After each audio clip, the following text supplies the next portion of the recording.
ওকে। তো কালকে আমরা একটা একটা সাম্যাবস্থার একটা ম্যাথ দেখছিলাম চতুর্ভুজের ক্ষেত্রে।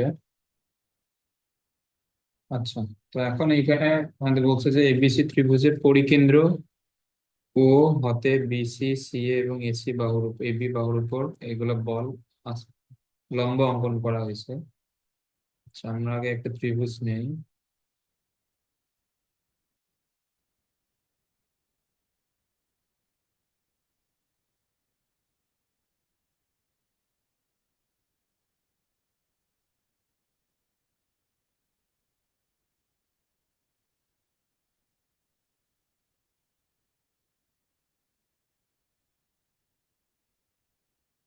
এটা হচ্ছে এ, বি এবং সি। আচ্ছা, এটার পরিকেন্দ্র, তাহলে আমাদের এটার আগে পরিবৃত্তটা আঁকতে হবে। আচ্ছা, দাঁড়াও, এর আগে পরিবৃত্তটা আঁকাই।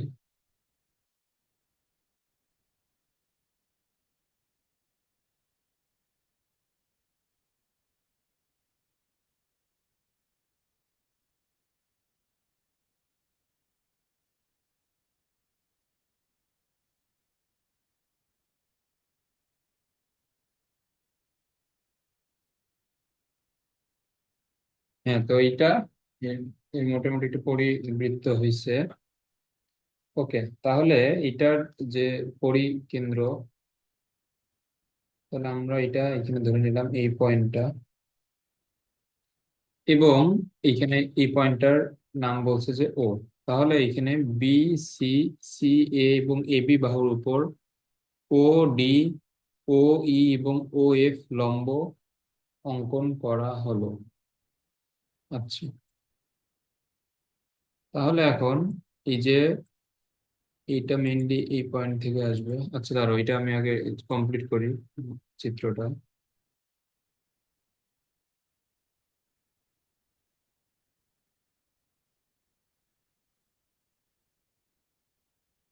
এটা হচ্ছে এর উপর লম্ব,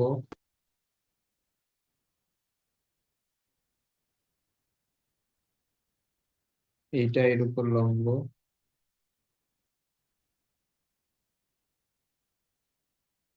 এবং এটা হচ্ছে এর উপর লম্ব।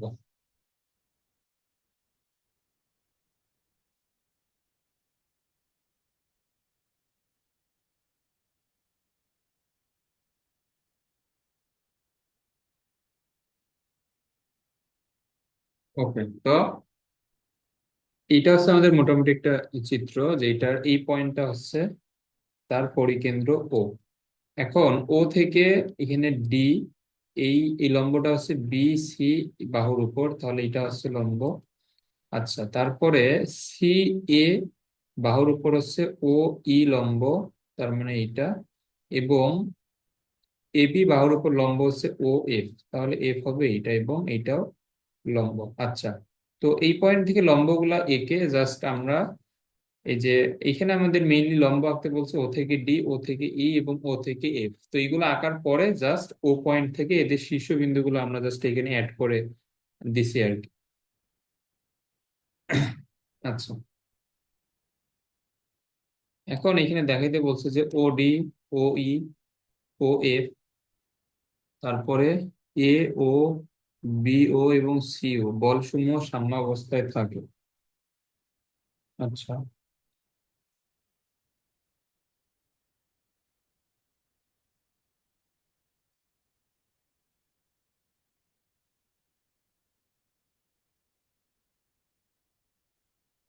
এখন এখানে খেয়াল করো,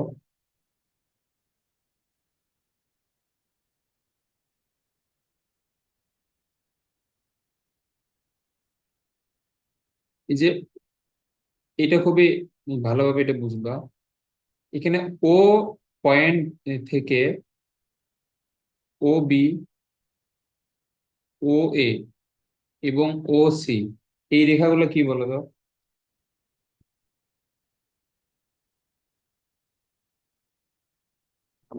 এগুলো তো বৃত্তের ব্যাসার্ধ। হ্যাঁ, এগুলো হচ্ছে বৃত্তের ব্যাসার্ধ।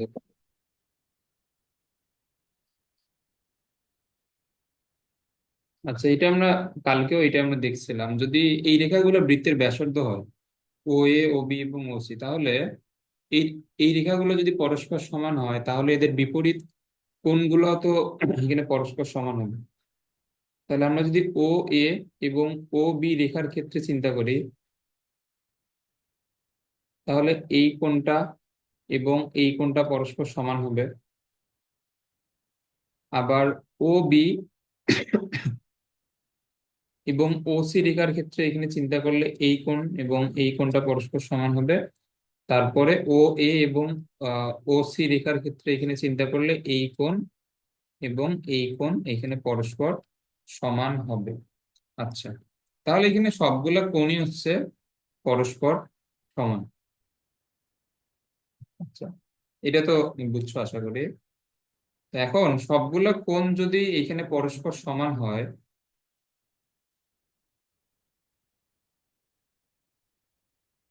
তাহলে আমরা এখানে কি, এটা তো, তাহলে এখানে বলা যায় যে এ, বি এবং সি, কারণ এ, বি এবং সি এর এখানে যে এ, বি এবং সি এর যে সমদ্বিখণ্ডক রেখাগুলা বা এদের যে অর্ধেক কোণগুলা, এগুলা সবগুলা যদি সমান হয় পরস্পর, তাহলে এ বি সি কোণ এগুলো তো পরস্পর সমান হবে।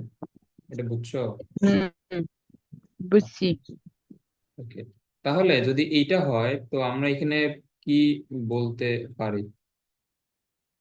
A B, B C, C এ, যদি এখানে তিনটাই পরস্পর কোণ সমান হয়, তাহলে বাহুগুলো তো পরস্পর সমান হবে। এটা বুঝছো? হ্যাঁ, বুঝছি। আচ্ছা, তো একটা, তাহলে আমরা এই এই ত্রিভুজটাকে যদি একটা সমবাহু ত্রিভুজ ধরে নেই, তো একটা সমবাহু ত্রিভুজের একটা শীর্ষবিন্দু থেকে বিপরীত বাহুর উপর যদি লম্ব আঁকা হয়, সেইটা ওই বাহুর মধ্যবিন্দুতে ছেদ করে। তাহলে আমরা এখানে বলতে পারবো যে ডি, ই এবং এফ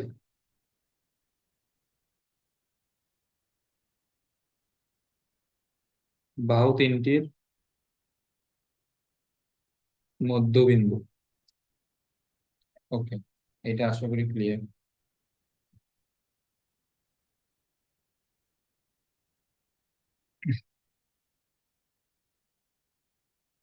আচ্ছা, তো আমাদের এখানে যেগুলো বল সাম্যাবস্থায় দেখাইতে বলছে, আমাদের দেখাইতে হবে মেইনলি এদের যোগফল সমান শূন্য।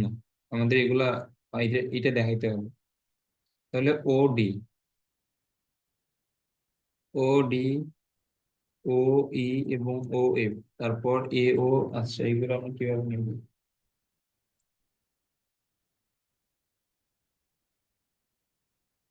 ওকে, তো এখন এখানে যেভাবে বলছে, আমরা যদি এখানে নাম চিহ্নগুলো যদি দেই, আহ এখানে শুরুতে বলছে ও থেকে ডি এটা, তারপর ও থেকে ই এটা, ও থেকে এফ এটা, তারপর এ থেকে ও, বি থেকে ও এবং সি থেকে ও। তো এগুলা আছে আমাদের প্রশ্নে দেওয়া ভেক্টর গুলা হিসেবে, এগুলা চিহ্ন।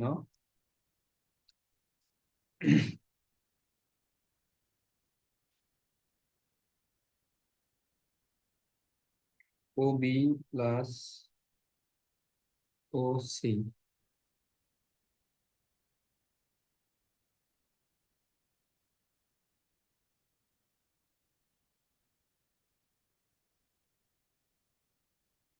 আচ্ছা, এখন এখানে একটা বুঝো আপাতত, এখানে ত্রিভুজ বি ও ডি, এইটা এই- এখানে খেয়াল করো, বি ও ডি তে আমরা এখানে কি লিখতে পারবো বলো তো? আমরা যদি ত্রিভুজ সূত্রে অ্যাপ্লাই করি, তাহলে বিডি এখানে এখানে কোন দিকে হওয়া উচিত? দেখো, বি ও এবং ওডি কিন্তু একই ক্রমে, তাহলে বিডি হওয়া উচিত এটার উল্টো ক্রমে। এটা বুঝছো? হ্যাঁ। তাহলে আমরা এখন যদি এখানে আমরা ত্রিভুজ সূত্র লিখি, তাহলে এখানে কি লেখা যাবে? বিডি সমান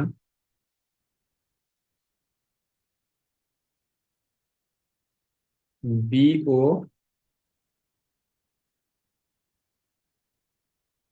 ও ডি। আচ্ছা, এবং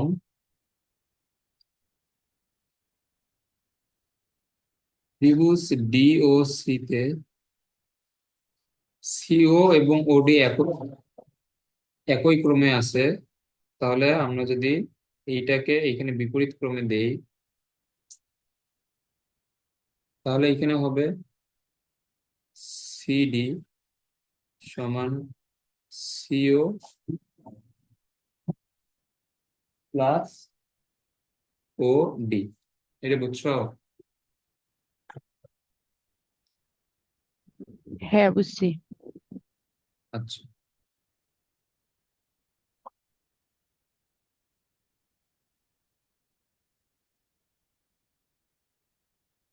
এটা 1 নাম্বার।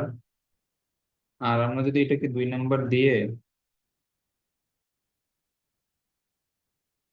বিডি প্লাস সিডি যদি যোগ করি, তাহলে পাবো বিও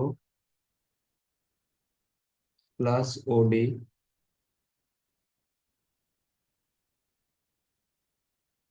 সিও প্লাস ওডি।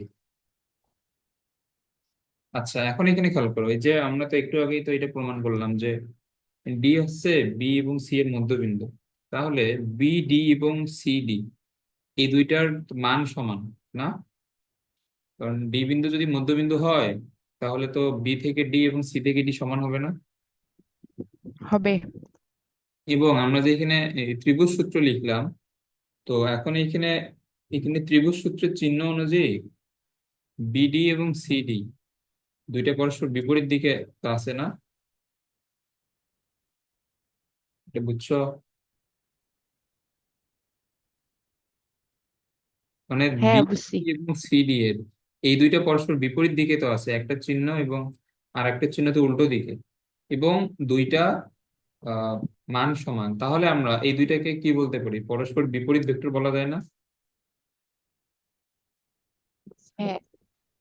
আচ্ছা, তাহলে আমরা যদি একটার সাথে আমরা যদি সিডি সমান বিডি লিখতে চাই, তাহলে এর সামনে একটা মাইনাস আসবে। এটা আশা করি ক্লিয়ার। কারণ হচ্ছে যে বিডি এবং সিডি কিভাবে পরস্পর বিপরীত ভেক্টর, এটা তো এখানে বুঝাইলাম যে এরা এদের মান সমান, কিন্তু এখানে চিহ্ন হচ্ছে বিপরীত জন্য এদেরকে আমরা পরস্পর বিপরীত ভেক্টর বলতে পারবো। এবং আমরা কালকে বিপরীত ভেক্টর সম্পর্কে তো অলরেডি দেখছিলাম যে সামনে মাইনাস দিয়ে লেখা যায়।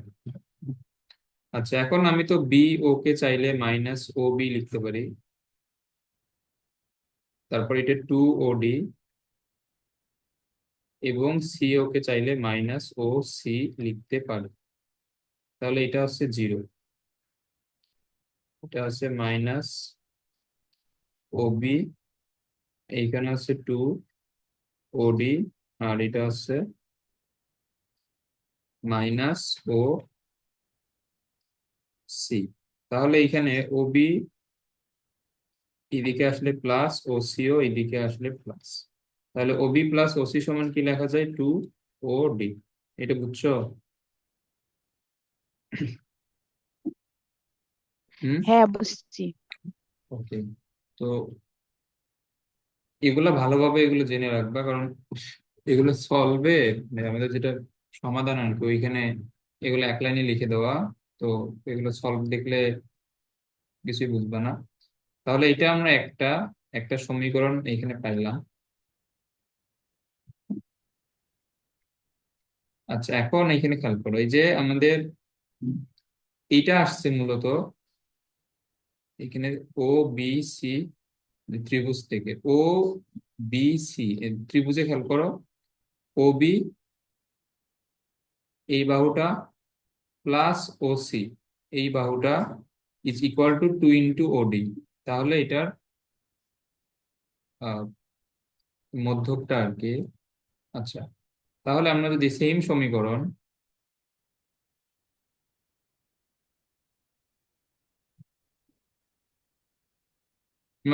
সমীকরণ ত্রিভুজ এ ও সি এর ক্ষেত্রে লিখতে চাই, তাহলে সেই ক্ষেত্রে সমীকরণটা এখানে কি হবে বলো তো?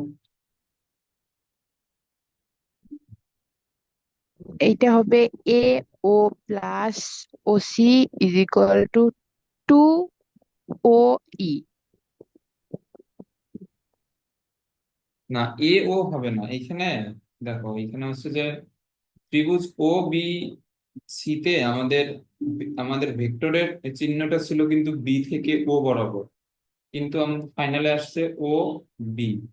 এবং এইখানেও সি ও তে ভেক্টরের এখানে চিহ্নটা ছিল সি থেকে ও বরাবর, বাট এইখানে আমরা সমীকরণে আসছে ও থেকে সি। তাহলে ওই ক্ষেত্রে ভেক্টরের চিহ্ন এ থেকে ও বরাবর, তাহলে এটা হবে ও এ।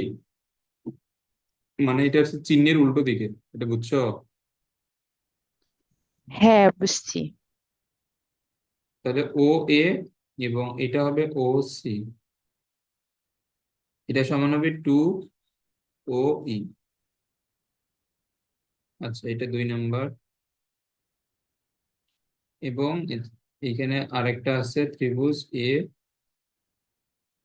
ও বি তে আমরা যদি সেম সমীকরণটা যদি লিখি, তাহলে এটা পাবো ও এ এবং ও বি, এটা হবে টু ও এফ। তাহলে এটা হচ্ছে আমাদের এই 3টা সমীকরণ। ওকে। তো এখন ওডি ও এ এবং আচ্ছা এগুলার সাম্যাবস্থায় যেহেতু দেখাইতে বলছে,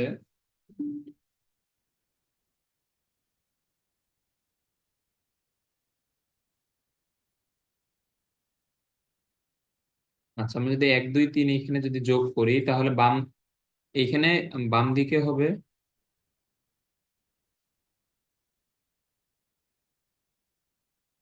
আচ্ছা, এইখানে আমাদের 6টাই লেখার এখানে দরকার নাই, কারণ এখানে প্রতিটাই 2বার করে আছে। ওবি ও 2বার আছে, ও সি ও 2বার আছে, ও এ ও এখানে 2বার আছে। তো আমরা চাইলে একবারে টু এইখান থেকে কমন নিয়ে ও এ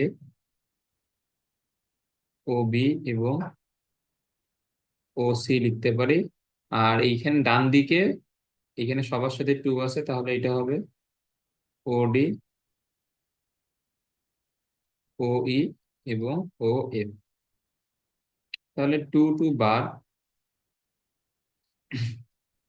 আচ্ছা, এখন এখানে খেয়াল করো, ও ডি ও ই ও এফ আমাদের এখানে প্রমাণে যেভাবে বলছে এরা তো এইভাবে আছে।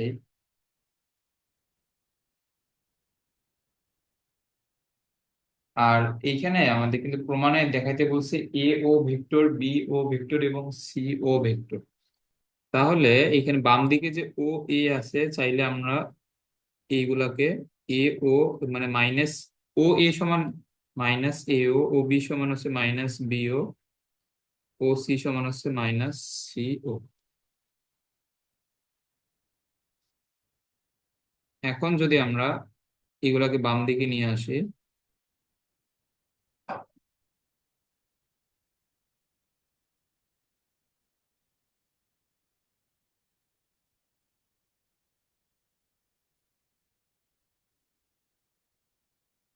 তাহলে এটা হয়ে যাবে 0। তাহলে এখানে প্রশ্নে আমাদের যেগুলা ভেক্টরের কথা উল্লেখ করছে, তাদের তাদের ভেক্টর যোগফল সমান হয়ে যাচ্ছে 0।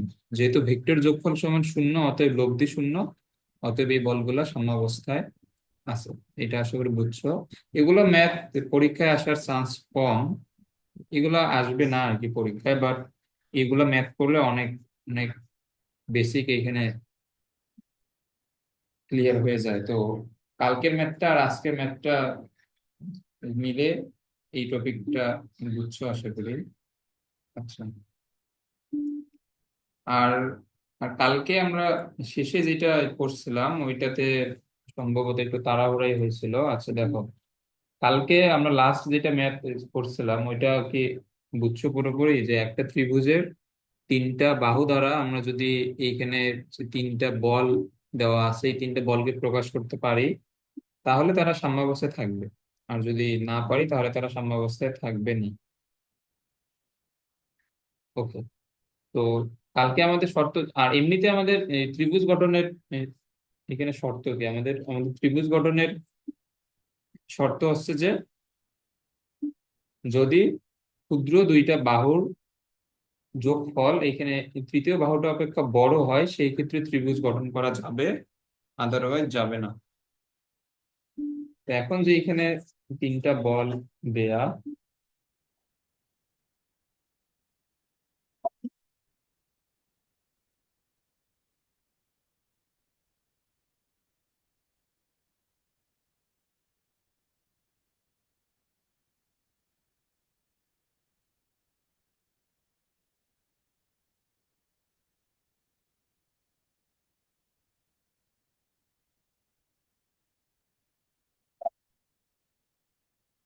আচ্ছা,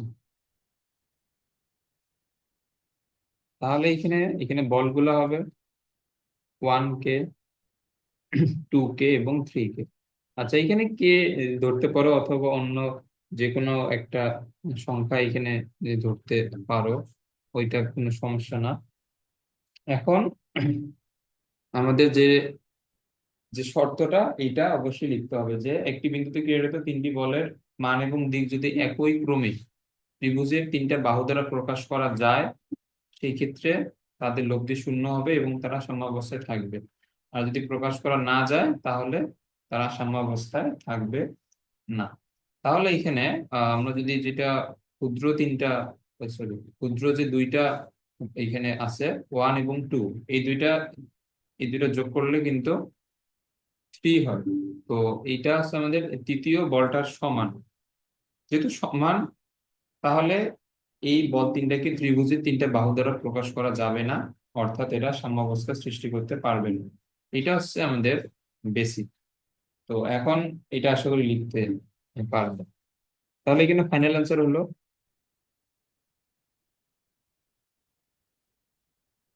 সাম্যাবস্থা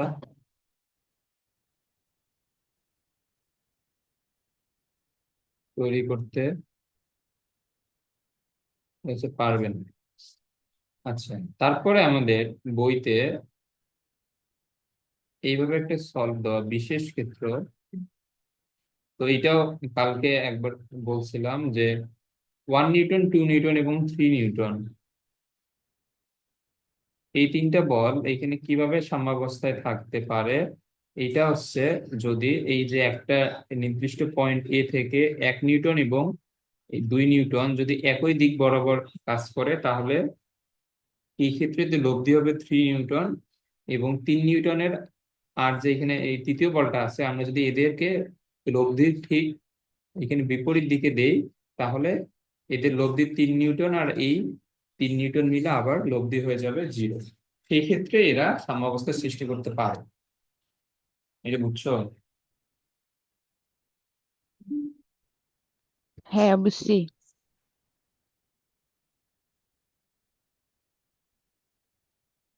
আচ্ছা,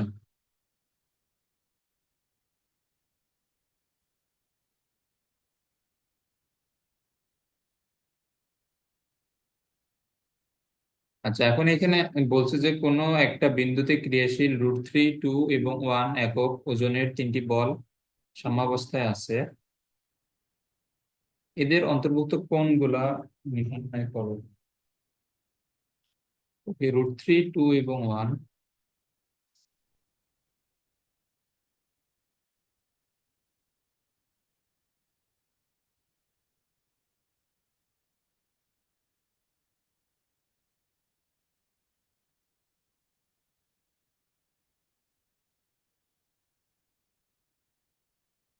আচ্ছা, তো এখানে আমরা একটাকে ধরি আলফা, আর একটা হচ্ছে বিটা, আর একটা হচ্ছে গামা।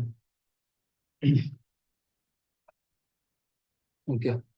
তো এখন এদের মধ্যবর্তী কোণ এখানে নির্ণয় করতে বলছে এবং এই প্রশ্নে বলে দিচ্ছে যে এটা সাম্যাবস্থায় আছে।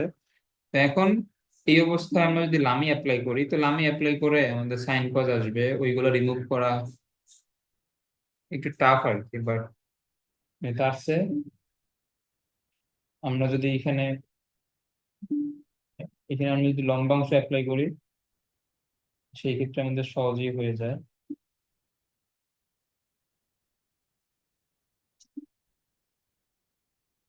আচ্ছা, তো এইখানে আমরা অন্য একটা কনসেপ্টও ইউজ করতে পারি। তো তুমি এটা লামি দিয়েও এটা করে দেখিও, অথবা এই লভ্যাংশ দিয়ে তো পারবা আশা করি।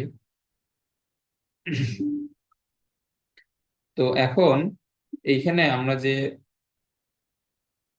আরেকটা যেটা কনসেপ্ট ইউজ করব, এটা আমরা কালকে দেখছিলাম যে এইখানে আমাদের বল আছে যে তিনটা,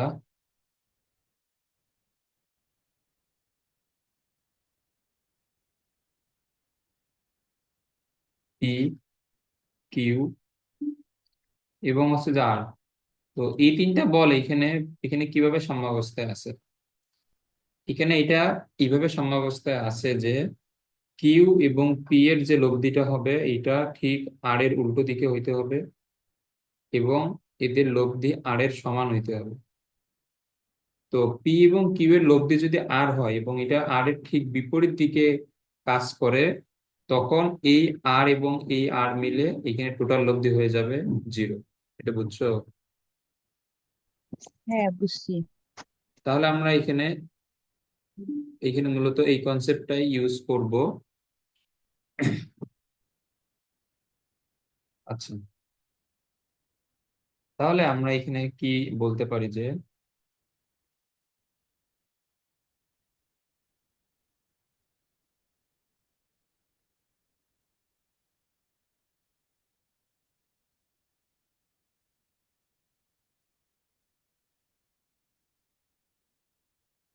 এখানে তিনটি সাম্যাবস্থায় থাকলে এখন তুমি যে কোনো একটা লব্ধি আর একটা সমান এখানে ধরে নিতে পারো, কোনো সমস্যা নাই। যে এখানে আমাদের শর্ত কি, যে যে কোনো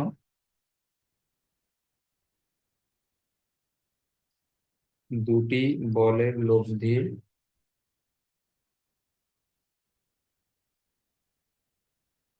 তৃতীয়টির সমান ও বিপরীতমুখী, এটা না? হ্যাঁ।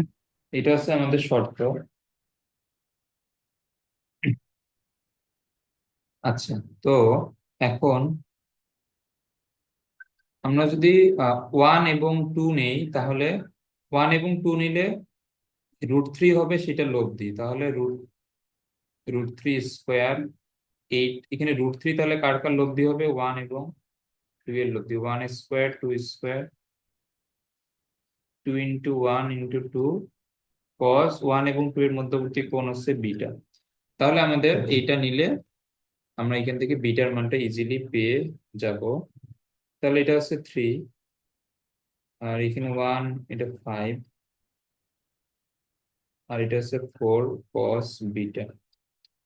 তাহলে এটা হচ্ছে -2, আর ফোর দ্বারা এখানে ভাগ করলে এটা হয়ে যাবে -হাফ। তাহলে এখানে বিটা আসবে 120।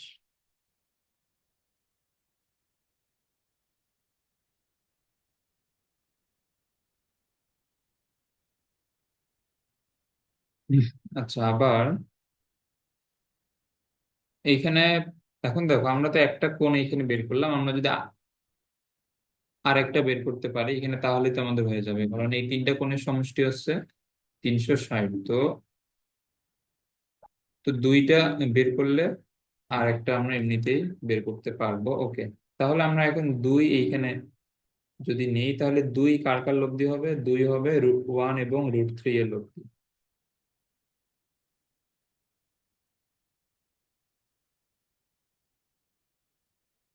তাহলে এইখানে দুই হচ্ছে ওয়ান এবং √3 এর মধ্যবর্তী কোণ হচ্ছে গামা। তাহলে এটা ফোর, এটা হচ্ছে ওয়ান আর থ্রি মিলে ফোর,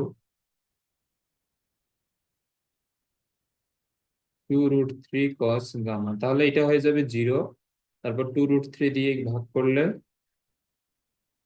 সেইটাও জিরো। তাহলে গামার মান হচ্ছে এখানে 90 ডিগ্রি। ওকে, এটা আশা করি বুঝছো তো। তাহলে এখানে আলফা হবে কত? আলফা হবে 360 থেকে 120 আর 90। 120 আর 90 210। 360 থেকে 210 আমরা যদি বিয়োগ করি তাহলে এটা আছে 150। এটা বুঝছো? হ্যাঁ, বুঝছি। ওকে, তাহলে এখানে আমাদের অ্যান্সার হচ্ছে একটা 90, আর একটা 150, আর একটা 120। ওকে, এখানে বলছে এক এক এবং √2 মানের তিনটি বল একটি বস্তুর উপর যথাক্রমে এস টি ইউ বরাবর ক্রিয়া করে ভারসাম্য সৃষ্টি করে। এস টি টি ইউ এর অন্তর্ভুক্ত কোন? সেম ম্যাথ, এটা করবো। আচ্ছা, এখানে এখানে চিত্রটা হবে এরকম।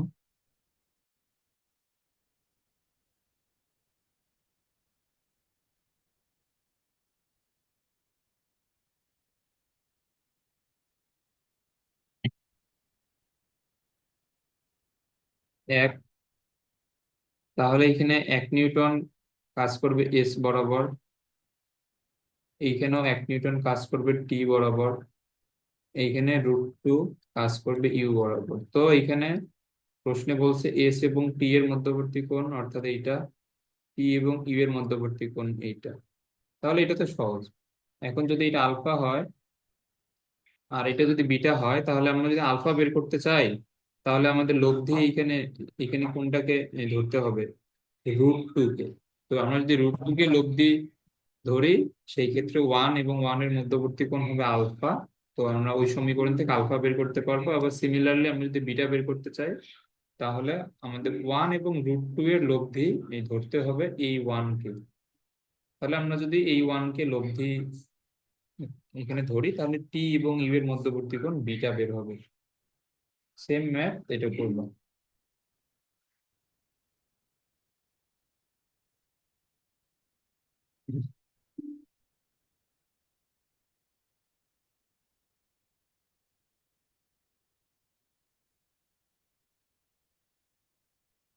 আচ্ছা, এখন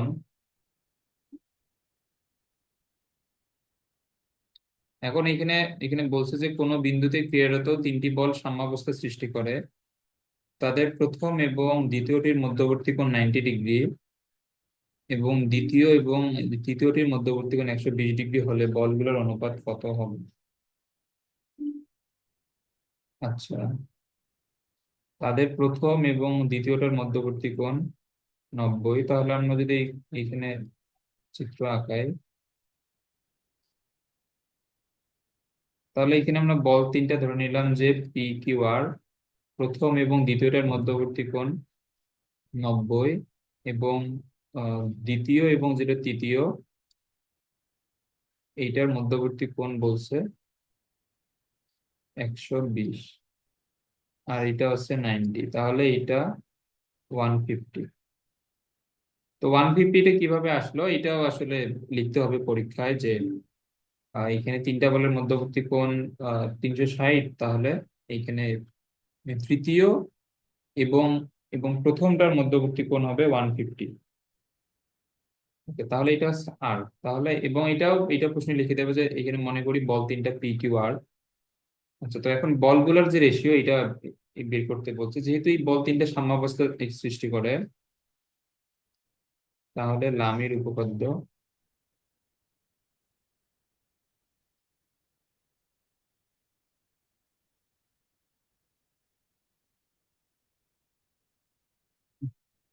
নিয়ে পাই এইখানে হচ্ছে পি, পি এর ক্ষেত্রে হবে 120, তারপরে কিউ এর ক্ষেত্রে হবে 150, আর এর ক্ষেত্রে হবে 90। এইগুলো তো আমরা জানি। তাহলে সাইন 120 মানে cos 30, এটা হচ্ছে √3/2, এটা হচ্ছে হাফ, আর এটা হচ্ছে 1। আচ্ছা, এখন এইখানে আহ, আসলে এগুলো রেশিওতে অনেক কিছুই করা যায়। তো এখন এইখানে খেয়াল করো, তুমি এটা ভেঙে ভেঙে করতে পারো, অথবা এটা মনে মনেও করতে পারো। যেমন আমরা যদি প্রথম দুইটাকে যদি সমান ধরে নেই, তাহলে এখান থেকে কি হবে বলো তো? টু টু বাদ যাবে না, নিচের যে টু আছে। হ্যাঁ। আবার যদি এই দুইটাকে আমরা সমান যদি এখানে ধরে নেই, তাহলে এখানে কি হবে? দেখো, কিউ ডিভাইড বাই হাফ, আর ডিভাইড বাই ওয়ান। তাহলে এইখানে হবে two Q divide by one, আর ডিভাইড বাই ওয়ান। তাহলে আমরা এটাকে নেক্সট লাইনে কি লিখতে পারি? কিউ ডিভাইড বাই ওয়ান, আর ডিভাইড বাই টু। এই টু কে এইখানে নিয়ে এসে অবশ্যই গুণ করে দেওয়া যায়, এটা বুঝছো? হুম। তাহলে এইখান থেকে নেক্সট লাইনে আমরা কি লিখতে পারবো?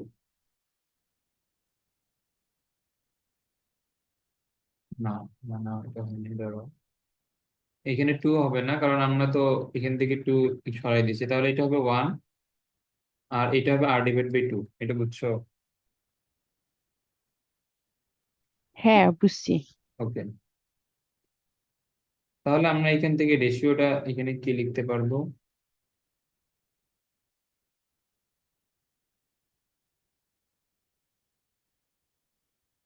এইটা হবে আমাদের রেশিও। এই ম্যাথটা ক্লিয়ার? হুম। আচ্ছা,